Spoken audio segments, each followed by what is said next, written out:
Deus. E as pessoas perguntam, mas que história é essa de reino? Reino a gente conhece é do César e dos seus testas de ferro, dos seus apaniguados. Você fala de um reino de Deus. E o que é isso? É diferente? Como é que é esse tal reino de Deus? E para ensinar, estão falando no plano da fala, da palavra, ou seja, do ensino de Jesus. Jesus fez uso para ensinar, para proclamar sobre o reino de Deus. Ele fez uso de um recurso que era muito comum na cultura semita, que os evangelhos chamam de parábola. E aí, Mauro, a gente entra num cipoal, num ninho de vespas extremamente complicado. Eu vou tentar ser sintético aqui, mas eu corro o risco de ser mais exaustivo ou ser mais prolixo, porque esse foi meu tema exatamente do mestrado, que eu já mencionei aqui. E eu sou empolgado pelo tema. Porque, veja, talvez uma distinção seja fundamental de ser feita. Uma coisa é parábola, estrito sensu. Outra coisa é o que os evangelhos chamam de parábolas, ou daquilo que, em algumas passagens, se lê falar em parábolas. Por quê? Porque na expressão falar em parábolas estão embutidos vários modos de expressão verbal fazendo uso de imagens. A questão não é o uso de imagens, a questão é o que se pretende com estas imagens. E então, fundamentalmente, nos estudos desses textos chamados parábolas, genericamente, nós distinguimos entre parábola e alegoria. O que é uma parábola, estrito sensu? Parábola é um enredo provocativo que tem a finalidade de fazer pensar de maneira subversiva. E um grande intérprete das parábolas fez um trabalho, infelizmente não está publicado em português, Mauro, lendo as parábolas de Jesus à luz do método Paulo Freire. É um texto espetacular. Como é que é? Lendo as parábolas de Jesus a partir do método Paulo Freire. Exatamente. As parábolas como discurso subversivo. Esse é o nome do livro. Está em inglês. Infelizmente não foi traduzido.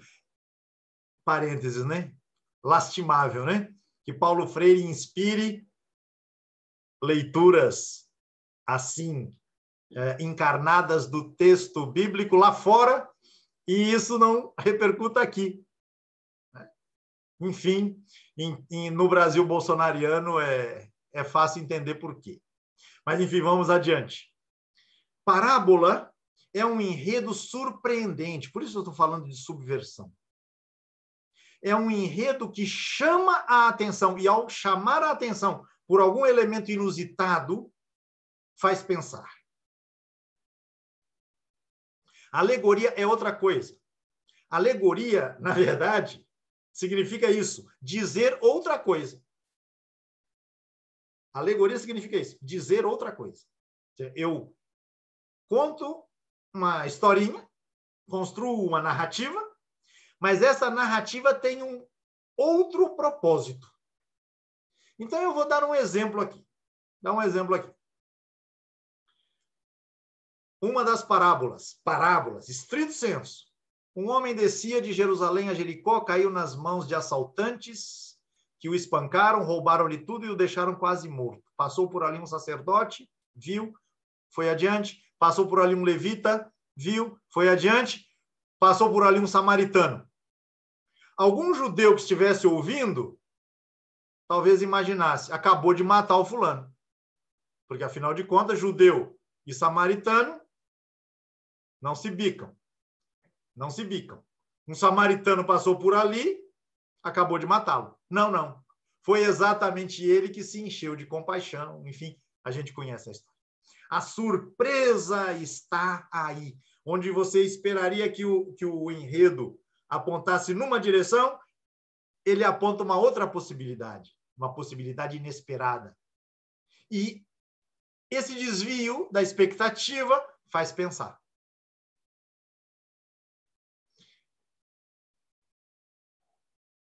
Não estou te ouvindo, Mauro. Eu fechei porque tinha umas motos passando aqui. Falei, não, maravilha, muito interessante essa ideia. Então, mas isso significa o quê? Que se eu quero ler a parábola enquanto tal, eu preciso pensar o conjunto da narração e não pensar os seus detalhes. Por exemplo, que é o que acontece na mal chamada, sob esse aspecto, parábola do semeador. Porque na parábola do semeador, a gente tem lá o fulano que saiu para semear, uma parte caiu, uma parte das sementes caiu na beira do caminho, os passarinhos foram lá comer a semente, outra parte caiu em terreno pedregoso, a erva brotou, mas como o terreno era pedregoso, seco, o broto não teve condições de crescer e frutificar. Outra parte da semente caiu entre espinhos, os espinhos cresceram junto com a planta e sufocaram, né, a planta que não pôde produzir fruto, e finalmente uma parte da semente caiu em terra boa, etc. Até aqui, trata-se de uma parábola. Mas você conhece, quem nos acompanha deve conhecer também, que logo depois vem como que uma explicação da parábola. E nesta explicação, a parábola é convertida em alegoria. E qual é o processo pelo qual a parábola é convertida em alegoria? A narrativa é decomposta nos seus elementos, nos elementos que a constituem. E aí cada elemento tem uma significação. Então, o semeador é aquele que proclama, que lança a semente. Mas o que é a semente? A semente é a palavra. Uhum. Então, o semeador, quem é? Já não é mais o camponês. O semeador é quem anuncia, quem proclama a mensagem. E os diversos tipos de terra em que a semente cai representam formas diferentes de acolhida à mensagem que está sendo anunciada. Entendi. Espero que tenha ficado claro, né? Eu teria que olhar isso no detalhe. Mas a gente tem claramente a parábola e você tem a transformação dela em alegoria. Uhum. Isso, no caso de Marcos, capítulo 4, fica muito claro. E é bem possível, é bem razoável dizer que a parábola deve ter vindo de Jesus. Uhum. Enquanto a alegoria já representou a tradução que esta parábola recebeu num novo ambiente, num novo contexto, numa nova situação em que grupos seguidores de Jesus tratam de levar adiante a mensagem e tem maior ou menor acolhida. Faz todo sentido que essa alegoria tenha sido feita. Mas essa alegoria se constrói por sobre a parábola. Uhum. Que, neste caso, a gente consegue distinguir de maneira muito nítida. Até porque o evangelista, no caso Marcos, vamos chamar assim para simplificar, ele diz claramente lá no capítulo 4 que a parábola Jesus contou para as multidões, enquanto a explicação ele deu apenas para os seus mais próximos. Sim. O que significa dizer, eu costumo brincar, o que significa dizer que a multidão foi para casa, ou foi para os seus lugares de origem, pensando, mas que semeador é esse? Que não sabe plantar? Que é displicente? Ou será que ele é um sem terra, que precisa plantar até na beira do caminho, como 2000 anos depois fariam os acampamentos de sem terra num país chamado Brasil? Veja, quando eu peço licença à alegoria, sem descaracterizá-la, sem a desqualificar, mas eu peço licença para ler a parábola enquanto tal, eu descubro o quê? Um engajamento da parábola no mundo social vivido pelas pessoas com as quais Jesus interage. Uhum. A parábola do semeador, ela coloca claramente o problema da questão da terra. O fulano quer plantar e ele não tem terra para plantar, ele busca. Pedro, essa interpretação é plantar. completamente subversiva. Ninguém interpreta assim a parábola. Não existe. Mas por quê, Mauro? Porque se criou, pelo processo de alegorização que muitas parábolas sofreram, estabeleceu-se na tradição cristã, na tradição interpretativa dos textos, a tendência de ler todos esses textos como se fossem alegorias. Mesmo aqueles que não têm essa tradução tão clara, tão explícita, como o caso do semeador, que eu estou usando aqui como ilustração. Você quer uma alegorização daquelas que eu tomo como das mais perversas? Já tive muitas encrencas por conta disso. Aquela chamada parábola dos talentos. Ah, sim. O que é que, em geral, se faz com ela?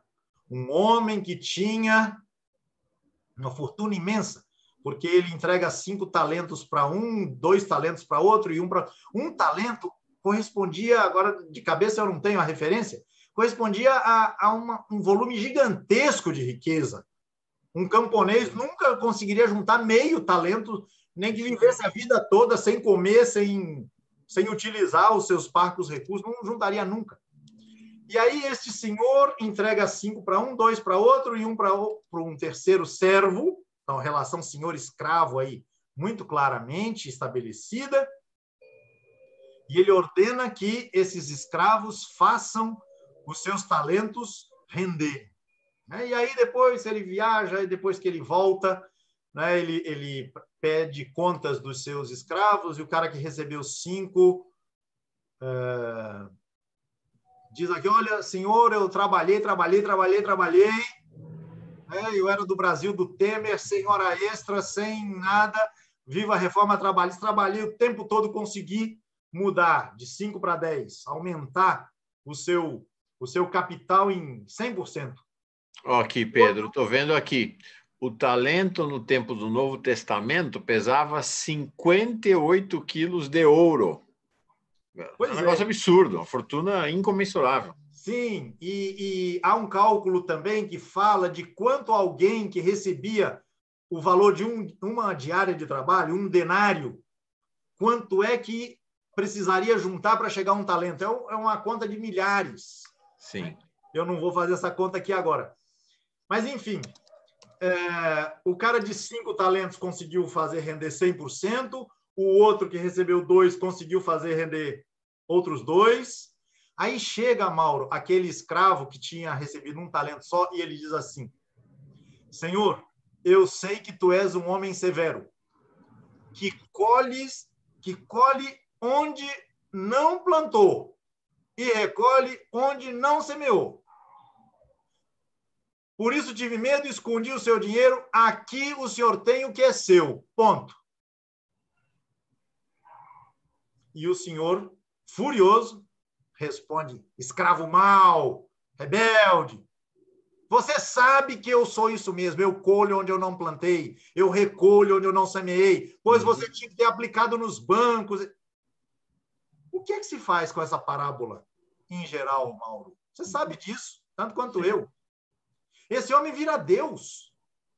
Nas interpretações em geral, esse homem vira Deus. Nós, humanos, viramos esse... Ele passa a ser a representação de Deus, né, na parábola. Pois é, mas olha a alegoria aí. A alegoria, ela compartimenta a narrativa e vai atribuindo significados a cada elemento da narrativa. Mas olha o pior. Deus se imagina que seja possível de ser representado na imagem de um senhor que colhe onde não plantou, que recolhe de onde não semeou. Ah, mas na lógica capitalista, na lógica da acumulação, é assim mesmo, né? É isso aí. E as pessoas transformam essa figura em Deus assim, sem dó nem piedade, e o rosto nem fica vermelho. E nós viramos os servos que recebemos talentos, e os talentos já não dizem mais respeito a recursos, dinheiro, riqueza, mas sim, habilidades, dons, competências que Deus vai cobrar da gente no juízo final. Não há nada no texto que diga isso. Tudo cascata. Isso foi imposto ao texto. É diferente do caso do semeador, em que o evangelho preserva a parábola e apresenta a alegoria, essa produção feita na primeira geração dos seguidores de Jesus. Entendi. Mas essa leitura da parábola dos talentos não encontra eco, não encontra base em nenhuma linha ou entrelinha do texto evangélico. Mateus capítulo 25, de forma alguma. E, por outro lado, né, a gente precisa sempre ter vigilância. Esse tipo de interpretação condiz muito com certas imagens de Deus.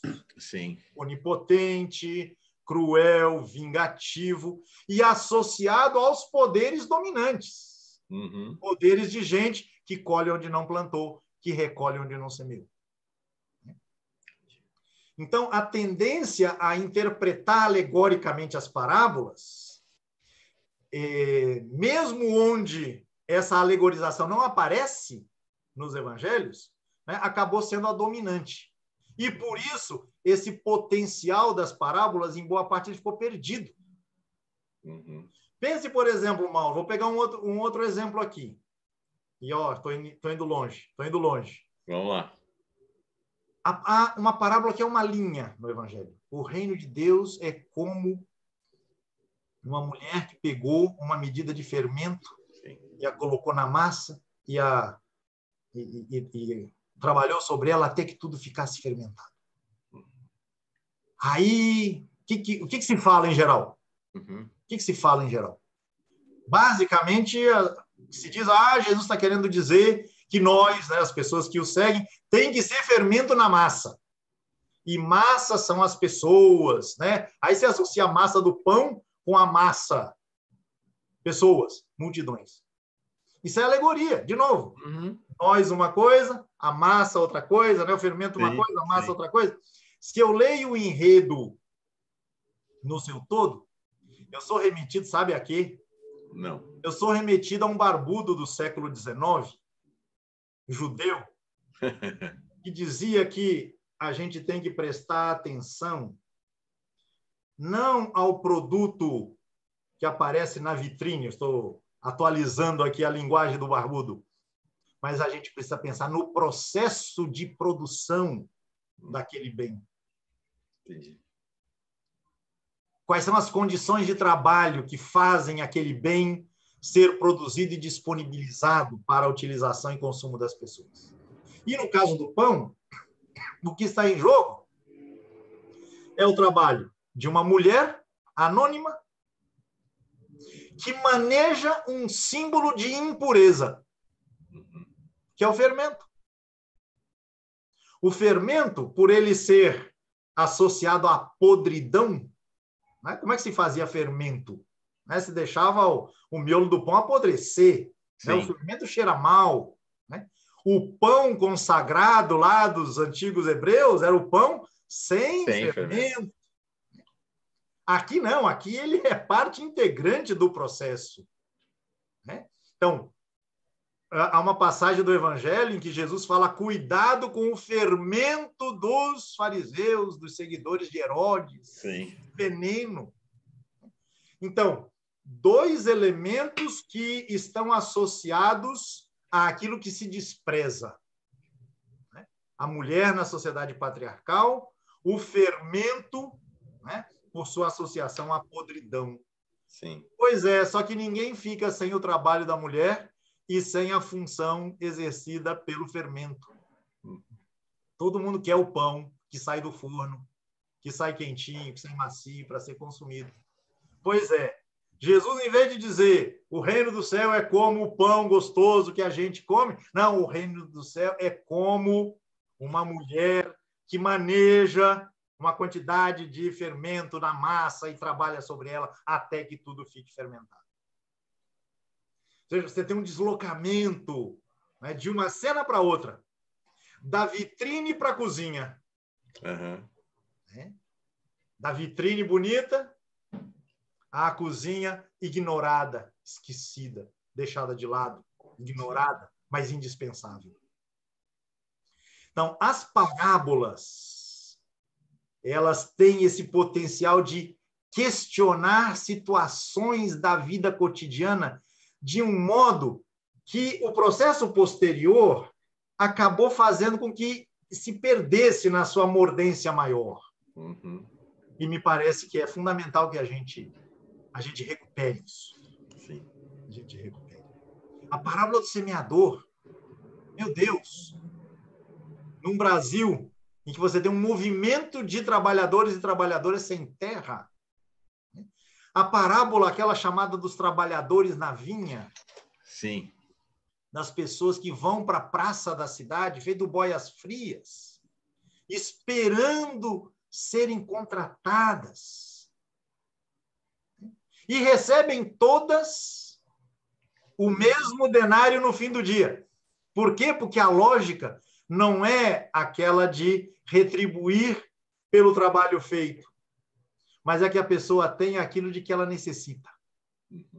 Fidel Castro diz no livro lá com Frei Beto, Fidel e a Religião, que esta passagem do Evangelho, Mateus capítulo 20, era a que mais o tocava. Sim. Porque os últimos, aqueles que são contratados na última hora, certamente eram as pessoas mais frágeis, as pessoas que tinham mais dificuldades ou alguma limitação para o trabalho, mas elas não precisavam menos dos recursos para a sua sobrevivência. Pelo contrário, precisassem talvez até mais. Sim. E aí a surpresa, quando Jesus diz, comece a fazer o pagamento pelos últimos. Porque aqueles que trabalharam o dia inteiro esperavam receber mais. Mas o que eu combinei, vai dizer o senhor lá, o que eu combinei foi um denário. Foi o trabalho de uma diária. Eu quis pagar a ele a mesma coisa. Ele ficou o dia inteiro esperando para ser contratado. Sim. Então, é outra lógica para pensar as relações no plano da economia. Sim. Né? E que isso vai gerar um dito que é tipicamente definição do socialismo, que é de cada um de acordo com a sua possibilidade, a cada um de acordo com a sua necessidade. Sim. Né? Isso está no livro no Fidel e a Religião. Isso. Está comentado assim. Isso aí. Né? Então, mas aí eu preciso ler a parábola enquanto parábola. Uhum. Né? A alegoria, ela, ao propor que o texto diga outra coisa do que aquilo que ele está dizendo, Uhum.